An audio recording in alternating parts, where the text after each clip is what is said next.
మహాభారత యుద్ధం అనగానే మనకు గుర్తొచ్చేది అర్జునుడి గాండీవం, భీముడి గద, కర్ణుడి కవచకుండలాలు. కాని వీరందరికంటే శక్తివంతమైన కేవలం 3 బాణాలతో మొత్తం కురుక్షేత్ర సంగ్రామాన్ని ముగించగల ఒక వీరుడున్నాడు. ఆయనే బర్బరీకుడు. బర్బరీకుడు పాండవులలో మధ్యముడైన భీముడి మనవడు. మేఘవర్ణుడు అని పిలువబడే ఘటోత్కచుడి కుమారుడు. అతని తల్లి అహిలావతి మౌర్వి. ఆమె గొప్ప శివభక్తురాలు. బర్బరీకుడు చిన్నతనం నుండే తల్లి వద్ద యుద్ధ విద్యలు నేర్చుకున్నాడు. యుద్ధానికి వెళ్లే ముందు తల్లి అతనికి ఒక ముఖ్యమైన పాఠం నేర్పుతుంది. కుమారా, ఎప్పుడు బలవంతుల పక్షాన నిలబడటం సులభం. కాని ధర్మం ఎక్కడున్నా ఏ పక్షమైతే బలహీనంగా ఉండి ఓడిపోతుందో ఆ ఓడిపోయే పక్షం వైపు నిలబడి పోరాడు అని తల్లి మాటను వేదవాక్కుగా భావించిన బర్బరీకుడు యుద్ధంలో ఏ సైన్యం బలహీనపడితే వారి తరపున పోరాడతానని పవిత్ర ప్రతిజ్ఞ చేశాడు. తల్లికి ఇచ్చిన ఈ మాటను నిలబెట్టుకోవాలన్నా, అంతటి మహాసంగ్రామంలో ఓడిపోయే పక్షాన్ని గెలిపించాలన్నా సామాన్యమైన శక్తి సరిపోదని బర్బరీకుడు గ్రహించాడు. అజేయమైన పరాక్రమాన్ని సాధించడం కోసం అతను కఠోర దీక్షకు పూనుకున్నాడు. బర్బరీకుడు నర్మదా నది తీరాన శివుడిని మెప్పించి ఘోరమైన తపస్సు చేశాడు. అతని భక్తికి మెచ్చిన పరమశివుడు అతనికి 3 అమోఘమైన బాణాలను ప్రసాదించాడు. ఈ బాణాల వల్లనే అతనికి తీన్ బాణధారి అనే పేరు వచ్చింది. బర్బరీకుడి దగ్గర ఉన్న బాణాలు సాధారణమైనవి కావు.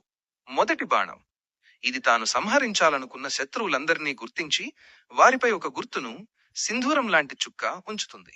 రెండవ బాణం, ఇది తాను రక్షించాలనుకున్న వారిని గుర్తించి వారిపై రక్షణ కవచం లాంటి గుర్తును ఉంచుతుంది. మూడవ బాణం, ఇది మొదటి బాణం గుర్తుపెట్టిన శత్రువులందరినీ క్షణాల్లో అంతం చేసి తిరిగి బర్బరీకుడి అమ్ముల పొదిలోకి చేరుతుంది.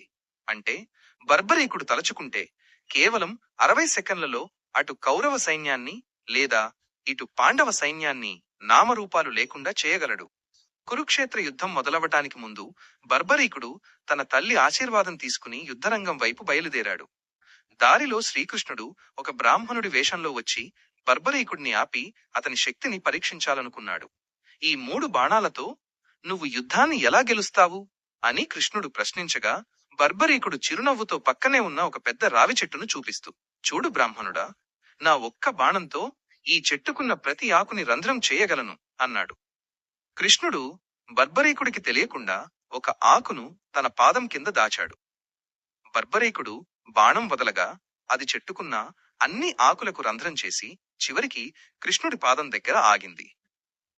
ఆ ఆకు పాదం కింద ఉందని బాణం గుర్తించింది. బర్బరీకుడి అజేయ శక్తిని చూసి కృష్ణుడు ఆశ్చర్యపోయాడు. కృష్ణుడు బర్బరీకుడు యుద్ధంలోకి దిగితే ఎంతటి విధ్వంసం జరుగుతుందో గ్రహించాడు. కృష్ణుడు ఒక సూక్ష్మమైన ప్రశ్న వేస్తాడు. నువ్వు ఎవరి పక్షాన పోరాడతావు? బర్బరీకుడు తన తల్లికి ఇచ్చిన మాట ప్రకారం ఎవరు ఓడిపోతుంటే వారి వైపు నిలబడతాను అని చెబుతాడు. ఇక్కడే అసలైన చిక్కు ఉంది.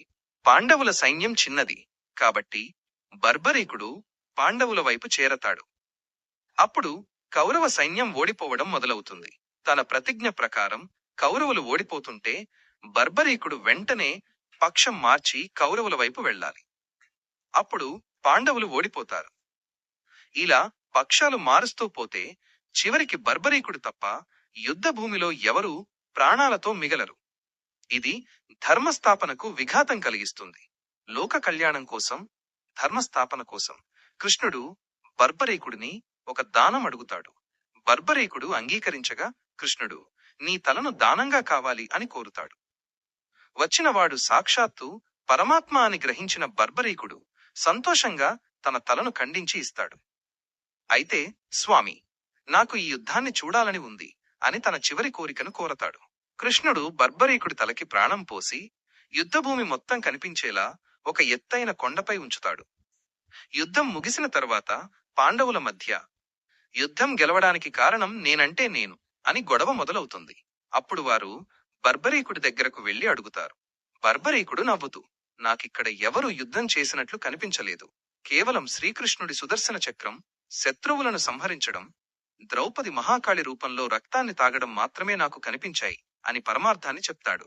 తన ప్రాణాన్ని త్యాగం చేసిన బర్బరీకుడి భక్తికి మెచ్చిన కృష్ణుడు అతనికి ఒక గొప్ప వరం ఇస్తాడు. కలియుగంలో నువ్వు నా పేరుతోనే ఖతుష్యాంగా పూజలందుకుంటావు. నిన్ను స్మరించుకున్న వారికి ఓడిపోయిన వారికి నువ్వు అండగా ఉంటావు అని దీవిస్తాడు. నేడు రాజస్థాన్లోని ఖతుశ్యామ్ ఆలయంలో బర్బరీకుడినే మనం పూజిస్తున్నాం. మహాభారతంలోని ఇలాంటి మరిన్ని ఆసక్తికరమైన మరియు తెలియని రహస్యాల కోసం మా ఛానల్ని ఇప్పుడే సబ్స్క్రైబ్ చేసుకోండి.